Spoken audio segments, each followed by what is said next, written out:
2006年9月12日，陕西黄帝陵，88岁的林宪从台湾来到这里，祭拜中华民族的人文始祖。这一次，他将完成60年前未了的心愿。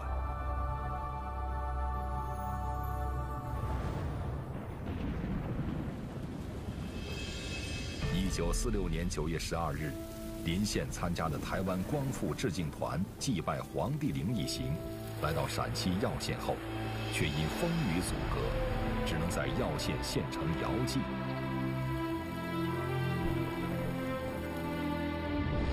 他们焚香致敬，告慰祖先，台湾650万同胞脱离日寇统治，重归祖国版图。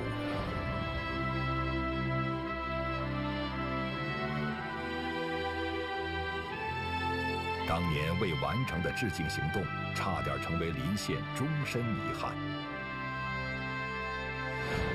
1946年之后的台湾发生了一连串的政治社会变迁。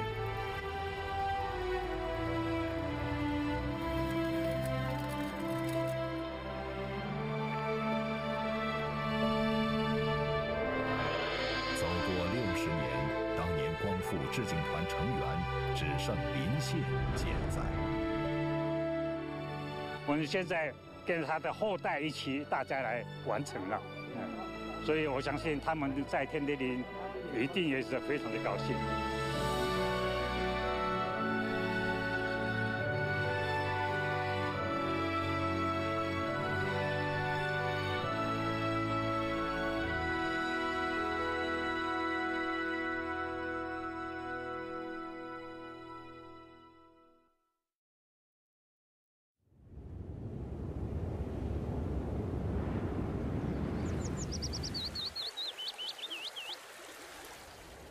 1946年3月，台湾光复后的第一个春天，台湾名门雾峰林家的长辈，65岁的林献堂一天天忙碌起来。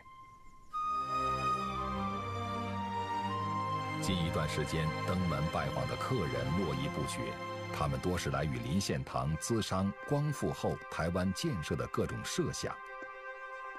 作为台湾的著名乡绅，林献堂稳重和气，对地方事务了解充分，他的看法和意见总能获得大家的赞同和认可。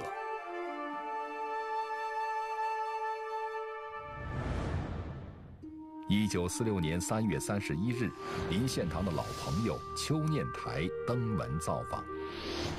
邱念台的父亲邱逢甲曾是雾峰林家的女婿。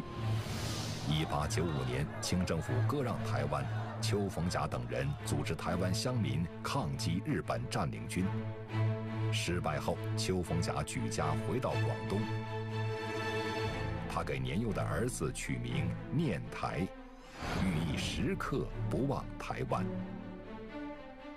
邱念台日后留学日本，原本可以取得日本东京大学博士学位，但他最终放弃了。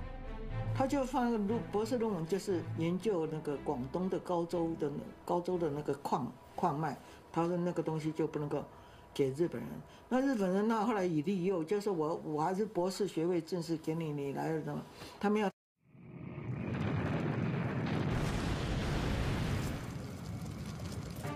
全国抗战爆发后，邱念台积极参加抗日活动，他到西北等地考察，并于1938年前往延安，见到中共领导人毛泽东。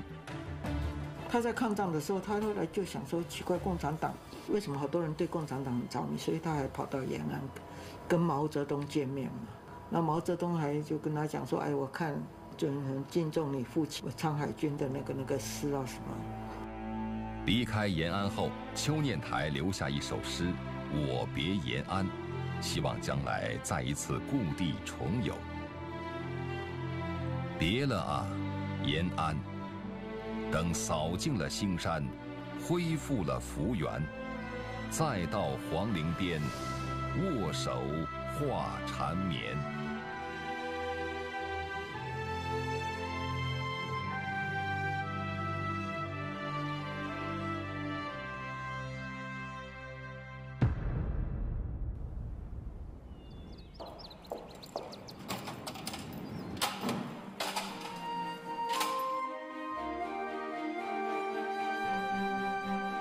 1944年8月，邱念台草拟了《赴台大计管荐》，对光复台湾提出许多建设性的意见，并被聘为台湾调查委员会委员。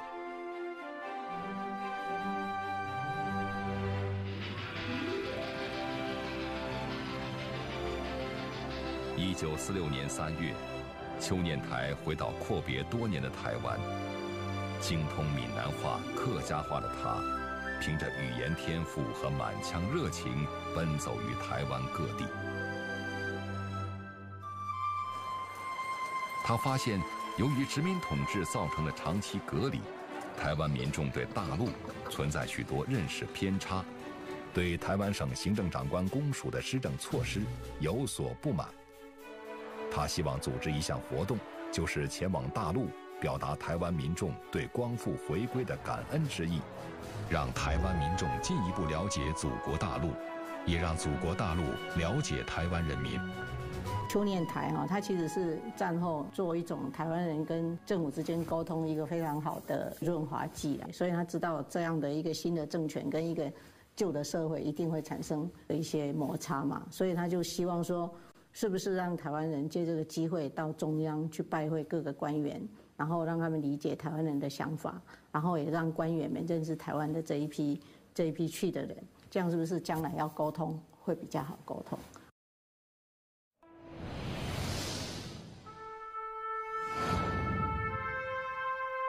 这个计划可否顺利进行呢？邱念台第一个想到了林献堂。选择林献堂，一方面是因为雾峰林家在台湾一直走在反抗日本殖民统治的前列，另一方面则是当时林献堂在台湾的影响力。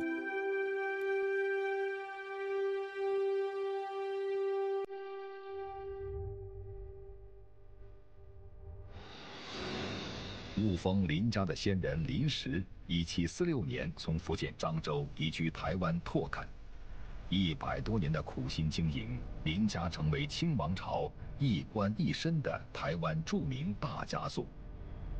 其第6代族长林朝栋曾协助台湾首任巡抚刘铭传抗击法国侵略者，和对台湾进行近代化建设。1895年，林朝栋内投大陆后，再也没有回到台湾。他的儿子林祖密则暗中资助台湾志士开展武装抗日，并变卖家产支持及追随孙中山革命，后牺牲于军阀之手。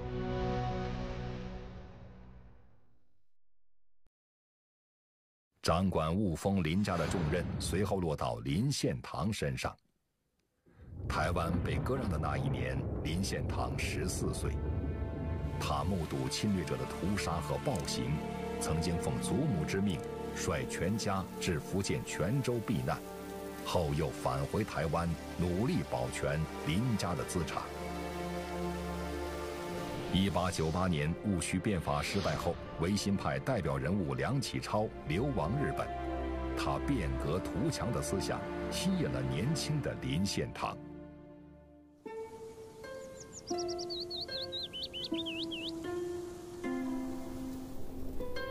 1907年春，林献堂到日本奈良旅行，偶遇梁启超，林献堂喜出望外。可是，一张嘴，问题产生了。林献堂讲闽南话，梁启超操着广东口音的官话，两人无法深入沟通，但他们又都不愿意讲日语。写汉字笔谈，成为两人对话的特殊方式。梁启超落笔写道：“本是同根，今成异国，沧桑之感，谅有同情。今夜之遇，诚非偶然。”林献堂应该是请教请益梁任公说，我们台湾的处境现在的日本人打压台湾很严重的这种状况下，要怎样来克服、来面对这种压力啊？梁任公透过笔谈，就告诉他，你要学习爱尔兰抗英的那种方式，应该这样会比较对台湾比较有利。那对于20多岁的林献堂来讲，非常感动哈，这是祖国的精英啊，跟他的一起对谈。所以他回到台湾，他后来就领导了这个台湾议会请愿运动，就是目的就是要在台湾设立台湾议会。此后，林献堂领导台湾议会设置请愿运动，历时14年，坚持了15次请愿。与蒋渭水等人成立了影响巨大的台湾文化协会，唤醒台湾民众的民族意识。林献堂成为日据时期台湾民族运动的领袖人物，他也因此成为日本殖民者防备和监督的对象。早在1936年3月，林献堂到大陆各地考察，在上海的欢迎会上，林献堂在答谢词时，脱口说出“我们回到了祖国”。日本间谍获悉后，立即转报给台湾日军司令官。为了杀鸡儆猴，台湾日军司令部指使日本右翼浪人，于当年6月在一次集会上公然羞辱林献堂。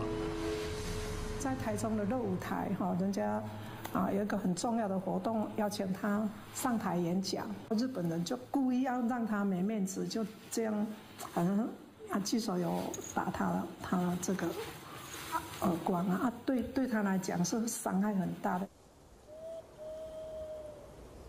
一句发自内心的话语就会招来横祸。祖国事件发生后，林献堂并不后悔以这种特殊的方式抗日，并且向自己的祖国致敬。到了祖国全国性抗战之后，日本在台湾强力推行皇民化，日本殖民当局又竭力拉拢林献堂，让他当了总督府评议员，日本贵族院斥选议员。林献堂多次推退不成，身不由己。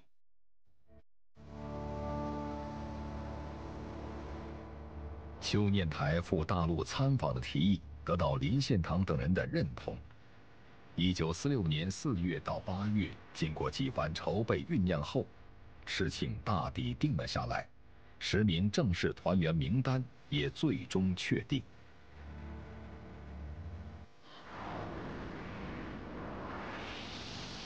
我们雾峰人家林献堂先生，客家人抗日代表，北埔江家江少族的孩子，江正香，日本占据台湾50年了，这些人是抗日，而且都是当时台湾重要士绅，那么这些人的号召力很强。新竹县忠烈祠原本是日本神社。1946年6月17日，台湾抗日先烈奉安典礼在这里举行。6月17日原是日本殖民者的始政纪念日，而今被台湾人民认定为始政纪念日。这一天，神社更名为忠烈祠，70位抗日烈士灵位被安放在东西侧堂。台湾光复实现了中华先烈们的遗愿，也让这些日本殖民统治者诬为匪徒的人被台湾民众奉为民族忠烈。祖国抗战，台湾没有缺席；抗战胜利，台湾光复，虽然是大陆同胞、军民同胞的功劳比较多了，但是我们台湾人也有尽力。1946年8月23日，林献堂出发去台北参加光复致敬团启程前的团员集中会议。拜神与敬祖，林献堂出门前的准备一如老派的中国乡绅。多年来，他一直保持这个传统，即使在日本总督府推行皇民化运动最高峰的时刻，他也没有改变自己的信仰和文化归属。我听我那个长辈讲的也是这样，异族统治台湾的时候，他都很排斥，所以他都不讲日本话，也不穿那个日本的那种木板的鞋、木屐，还有他也不穿和服，他都没有穿过。拜祖先，拜观音，这6个字在林献堂的日记中轻轻带过。可是就在光复前，这件事并非容易。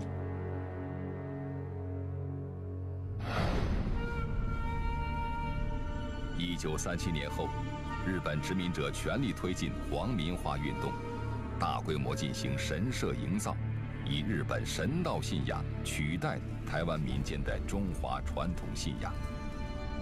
到1945年，日本在台湾推行的一街庄一神社政策，已经累计在台湾建造神社200余所，并且强制台湾民众前往顶礼膜拜。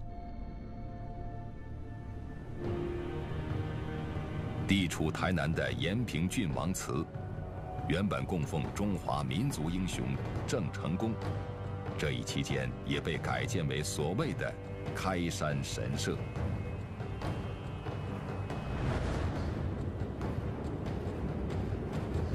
云林北港朝天宫始建于1694年，分灵自福建莆田的梅州妈祖祖庙，是台湾妈祖信仰的中心之一。按照传统，台湾的妈祖庙包括朝天宫，每隔一段时间就会渡海回梅州祖庙谒祖进香。皇民化后，这样的两岸民间信仰交流活动也遭到日本殖民当局的禁止。卢沟桥事变开始，日本人侵略我们中国了。那时候呢，他怕我们台湾这边呢有民主思想，因此呢，从这时候开始呢，我们到梅州进香呢，他就禁止了。真正的核心，但认为他们拜的神是所谓的支那神，那只有拜支那神，当然就会想起他们的祖国中国嘛，所以他们要禁绝，说就从神源来这个切入，把它断绝掉嘛。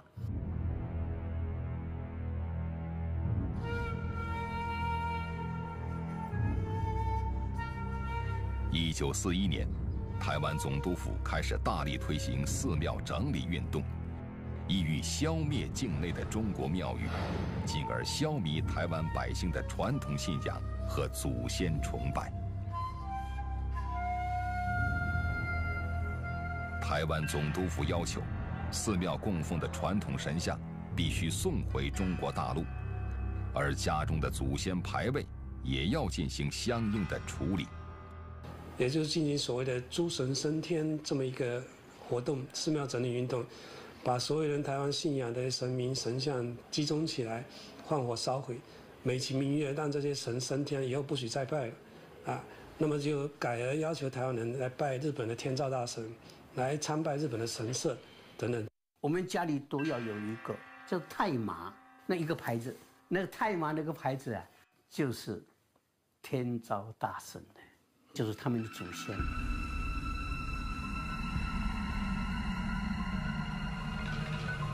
中国的神奇被清除，日本的神奇就要进入台湾百姓家，几乎家家户户都要供奉天照大神。警察也会不定时敲门入户进行检查，台湾民众不能反抗，但明里照样做。暗中还是坚持自己的传统信仰。上有政策，下有对策嘛。那老百姓就很讲，把祖先牌位藏起来，等到你来检查的时候，你看不到就过弯了嘛。即便是，在躲避所谓空袭的时候，他们所祈祷的对象也是妈祖，也是王爷，这些他们几千年来他们所传统的一个信仰，而不会想到说所谓的天照大神。清明时节有纷纷，路上行人欲断魂。请问酒家何处有？无动摇起杏花村，类似这样的，我们是吟唱背诵的很多。传统信仰于暗中坚持下来，诗词经典则在吟咏中得以延续。即使在皇民化运动强制推行的年代，中国传统文化依然在潜滋暗长。妈妈还是很希望我们读诗词吟唱，还是觉得是闽南语才有真正的中原古音，吟唱得出来诗的真正的各种各样的曲调、韵脚都是比较符合，所以我们念古诗词全部用闽南语。1946年农历3月23，台湾光复后的第一个妈祖诞辰日，鹿港天后宫组织了规模空前的进香团，专程渡海到福建梅州祖庙谒祖，举办歌佛仪式。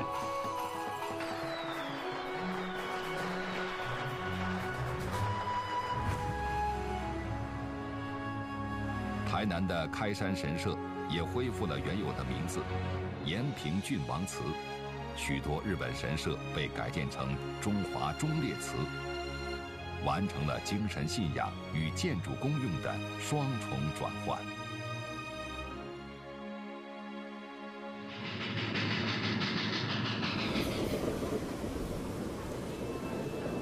1946年8月24日，林献堂等致敬团成员在台北聚齐，其中有位代表是1年前台湾光复时才从日本监狱解放、获得自由的李建兴。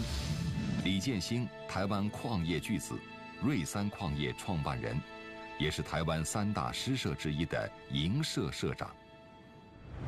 1940年，李建兴与兄弟职员数百人被日本殖民当局指控私通祖国，以叛乱罪被捕入狱。祖父小时候年轻的时候，据习日文，据改日本名字。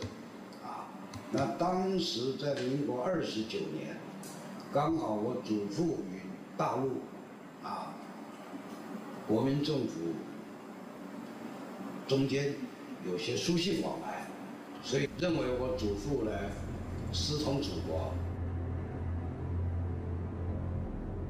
日本殖民当局逮捕李建兴，就是忌惮他和瑞芳矿工们念念不忘的祖国意识。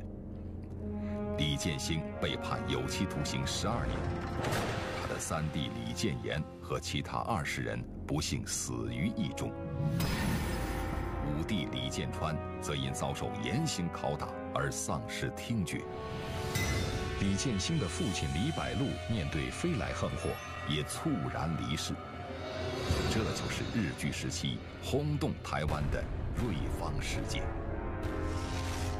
我的三叔公，据长辈所讲，就是抬回家里的时候已经过世了，但是全身都是用烟烫的，用香烫的，用铁丝穿过手脚，就死状甚惨。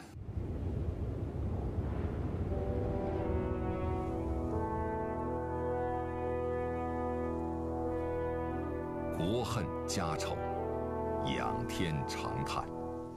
李建兴终于等到日本投降，才得以出狱。台湾光复对李建兴而言，不仅是中华的复兴，更是个人新生命的开始。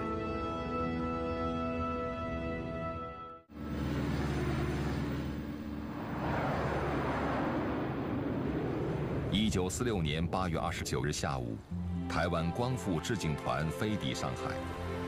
此后，上海等地各界连日举行欢迎仪式和演讲会，盛待来自宝岛的同胞。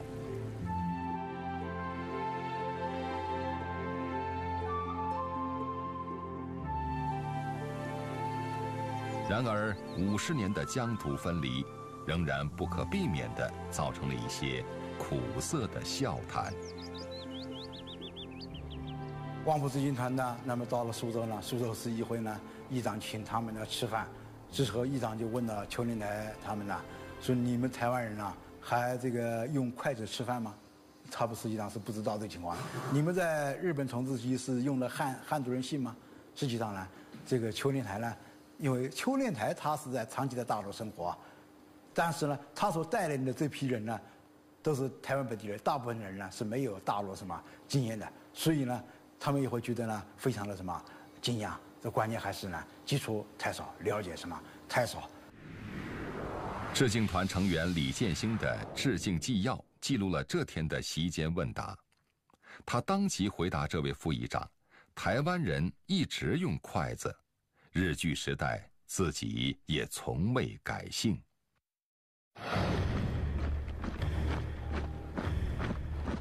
为了彻底改造台湾，1936年，时任日本驻台湾总督小林基造推行强制同化政策，要求台湾人改用日本姓氏。1941年，这场运动进入变本加厉的阶段。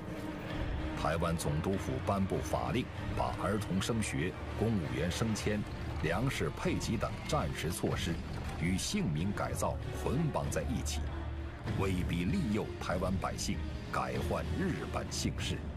我小学4年级，不懂什么，我就好像4年级左右，对，没有错了。还有，那回到家里，我和爸爸讲，爸，我们来改姓好不好？改姓很好，有好处，怎么样？那我爸爸一听改什么姓，骂我一下，我们的姓最好，还改什么姓？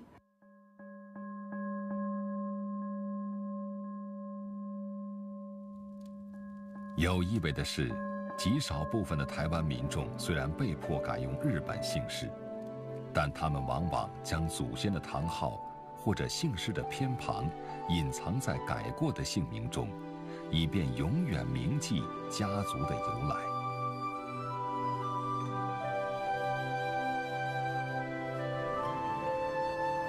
比如姓张的就改为清河，祖籍河北；姓陈的改为颍川，祖籍河南。本来你姓吕，那我就觉得我要改姓，我姓什么呢？我姓龚类，龚类是日本姓啊。这龚类是什么？把那个宝啊去掉就是个吕了。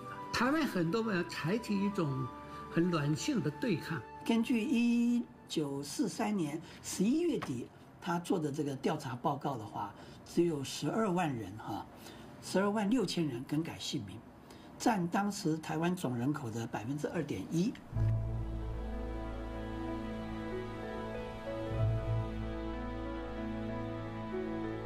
光复之初，台湾省行政长官公署立即发布规定，凡台湾人民使用之姓名，统准予在3个月内，向所在村里办公处申请回复原有姓名。山地同胞无原有姓名者，准参照中国式姓名方式自定姓名。一光复，那台湾人从南到北，从城市到乡下，自动自发的，全部都改成自己中国姓名了。与此同时，许多与大陆祖地久未联络的宗亲家族，开始跨越海峡回大陆寻根问祖，重续族谱。在台湾光复那些日子里边呢，台湾的同胞们他们就恢复了敬祀祖先。我们小时候念陆游的诗里面说：“往事北定中原日，家祭勿忘告乃翁。”他们很高兴说能够50年以后回到祖国。与不忘中华姓氏相对应的是身为中国人的坚持。在日本殖民台湾期间，一批心向祖国的台籍人士就争取脱离日籍，恢复中国国籍。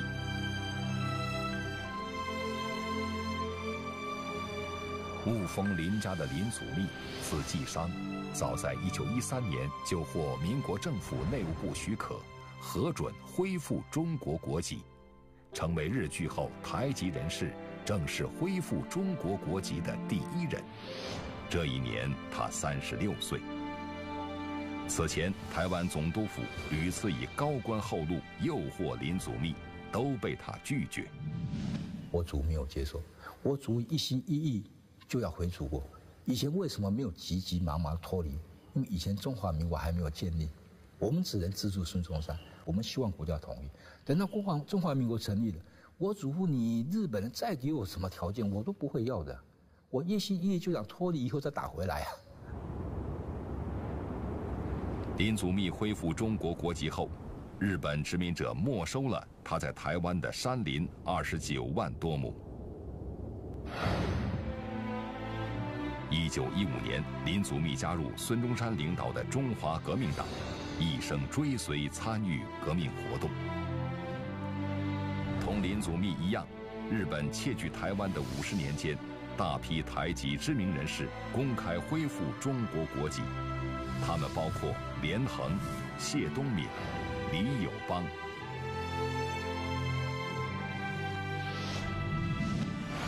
原有我国国籍之台湾人民，自34年10月25日起，一律恢复我国国籍。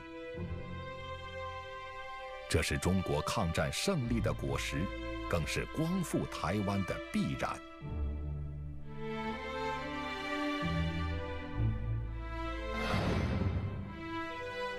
这是当年光复致敬团成员叶荣中留存的一张张请柬，从中可以感受到大陆同胞的深情厚谊。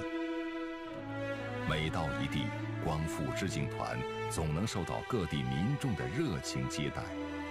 公开的欢迎会，连着故国友人的私下聚会，每天不曾停止。1946年9月3日，恰逢抗战胜利纪念日，代表团一行前往拜会国民党元老张继。张继认为，台湾致敬团跨海而来，祭拜民众共同的祖先皇帝，极有意义。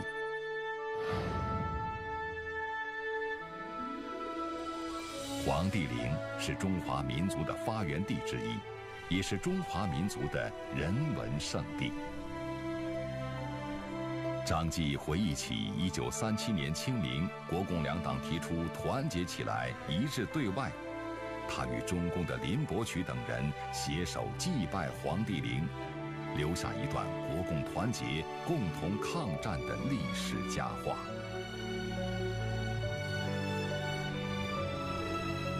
1946年9月6日，台湾光复致敬团启程前往陕西，他们的目的地是黄帝陵。他们将代表台湾人民表达返祖归宗的喜悦，敬告给中华民族的人文始祖。致敬团的到来，西安城沸腾多日。祭祀皇帝的日子已经确定在中秋的前一天，可是连日的阴雨阻隔了通往黄帝陵的道路。致敬团中年龄最大的林献堂也因连日的旅途疲惫病倒。遗憾之下，致敬团决定分成2路，一路继续前往耀县，一路陪同患病的林献堂留在西安。约定9月12日中午，同时在陕西的耀县和西安两地洒酒遥祭皇帝。虽然没能抵达黄帝陵，虽然只是遥祭，但一切遵从古制。陕西省和耀县官员及地方各界人士一同参加陪祭。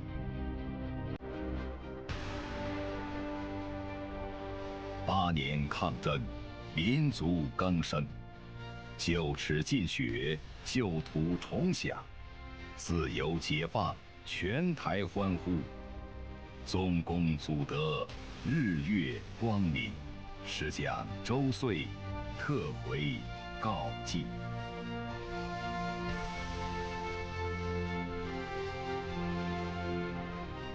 主祭官李进兴感愤至极，当晚在日记中激动写道：“为余乃自台湾不远千万里而来，虔诚至祭，始于一生大事，最足真是自豪者，盖不受日人（5载）何之能有今日？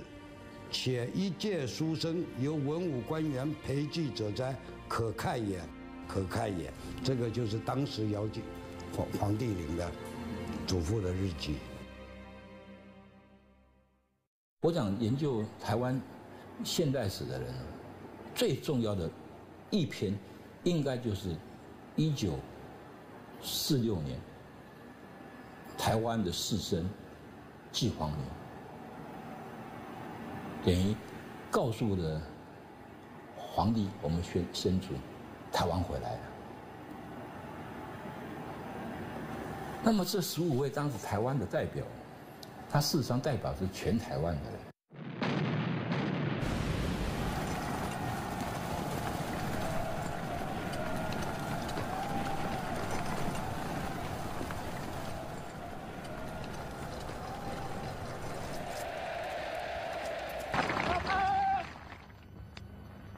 跟法，人民跟佛法。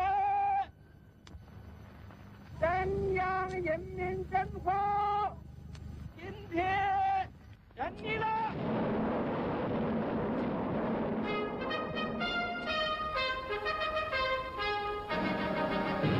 1949年，中华人民共和国中央人民政府在北京成立。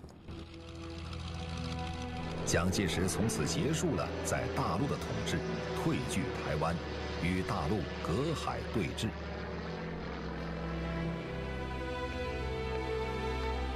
此后的30多年间，两岸关系处于军事对峙、政治对立的状态。两岸同胞隔着一道浅浅的海峡，无从往来。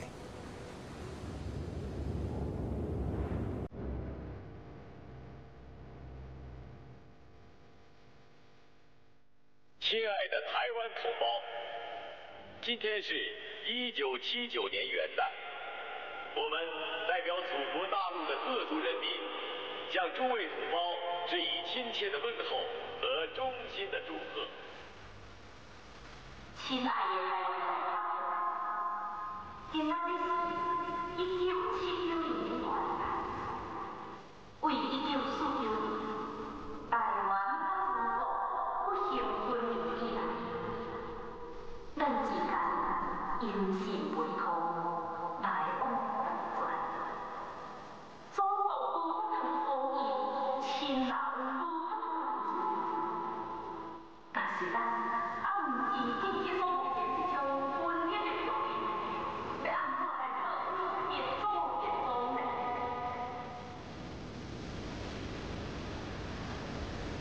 1979年新年曙光到来的时刻，《人民日报》刊载的全国人大常委会告台湾同胞书，提出了和平统一的号召。人同此心，心同此理，凡属皇帝子孙，谁愿成为民族的千古罪人？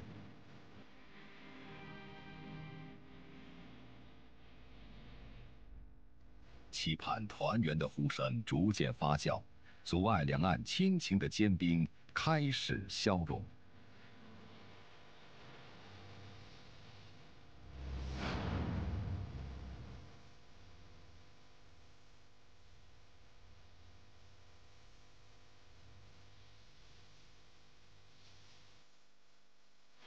1987年11月2日，台湾当局终于开放民众赴大陆探亲。当第一批探亲台胞经香港来到大陆，长达38年之久的两岸同胞隔绝状态终被打破。两岸同胞往来和经贸、文化等领域的交流随之兴起，并迅速发展。进入20世纪90年代，两岸各自授权的民间团体海峡两岸关系协会与台湾海峡交流基金会分别成立，并开始进行两岸事务商谈。海协会和海基会达成了体现坚持一个中国原则的“92共识”，建立制度化的协商管道。此后，两岸关系虽然跌宕起伏，但两岸同胞交流合作的潮流浩浩荡荡，终成难以阻挡之势。在《告台湾同胞书》发表30年之后，两岸关系走上和平发展之路。如今已实现了通商、通邮、通航，实现了文化、教育、科技、旅游等各行业各领域的交流往来。每年有上百万同胞往来两岸，缔结良缘的婚姻家庭更是不胜枚举。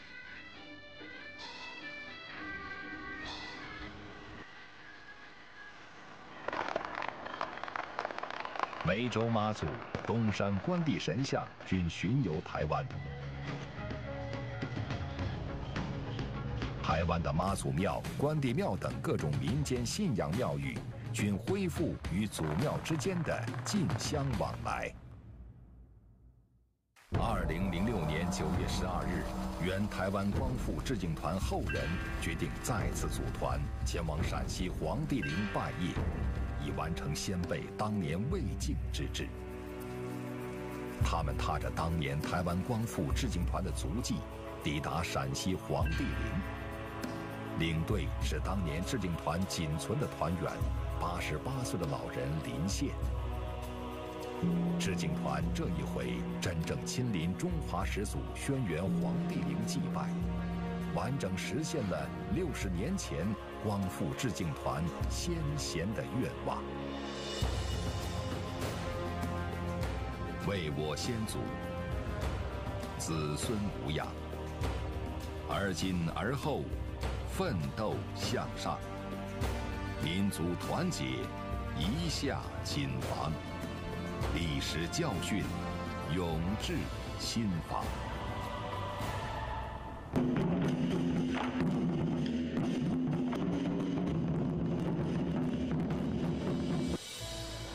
顺乎天，应乎时。每年的10月25日是台湾光复节。这一天，台湾岛内都会举行各种纪念活动，而每逢中华传统节日，台湾民众更是用千百年相传的多种民间形式祈福祈愿，幸福平安。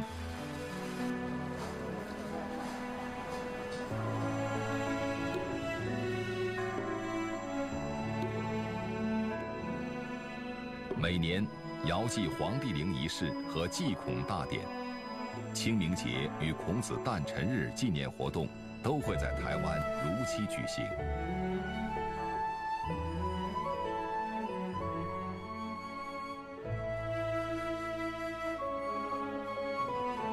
从2008年开始，两岸一直同时举办祭拜皇帝大典。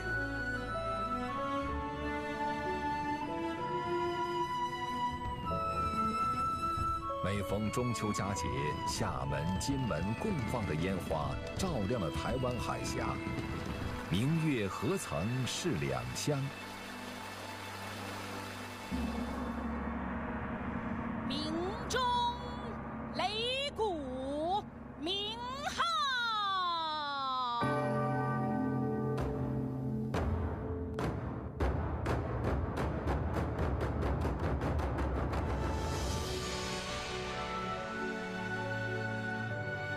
两岸同胞同根同脉，共同的祖先崇拜与文化传承，也必将薪火相传，发扬光大。诗歌乐舞，儿童才艺班，全体师生，